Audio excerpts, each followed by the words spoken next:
বহরমপুরের বিজেপি বিধায়ক সুব্রত মৈত্রের আমন্ত্রণে বহরমপুর কোর্ট স্টেশন পরিদর্শনে আসলেন শিয়ালদহ ডিভিশনের ডিআরএম রাজীব সাক্সেনা।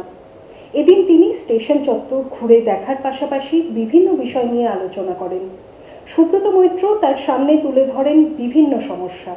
কে কি বলেছেন এ প্রসঙ্গে আমরা দেখব। ডিআরএমকে আমি বহরমপুরে আসার জন্য নিমন্ত্রণ জানিয়েছিলাম। আমাদের শিয়ালদহ ডিভিশনের ডিআরএম শ্রী রাজীব সাক্সেনা আজ এসছেন।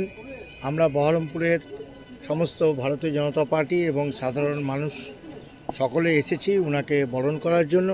এবং আমাদের অমৃত ভারতের প্রজেক্ট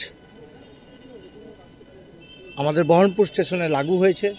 আপনারা দেখছেন 3 নম্বর, 4 নম্বর, 5 নম্বর প্ল্যাটফর্ম প্রায় শেষের মুখে। এবার নসিপুর যুক্ত হওয়ার পর যাতে এখান থেকে কিছু ভালো ট্রেন এবং আরও কিছু সমস্যা আছে। আমাদের সেকেন্ড প্ল্যাটফর্মের উপরে এখনও পর্যন্ত সেট কমপ্লিট হয়নি। ভাকরি, চুয়াপুর, পাকুড়িয়া অঞ্চলের মানুষ ট্রেন ধরতে তাদের যাতায়াতের পথে ঘুরে আসতে হয়।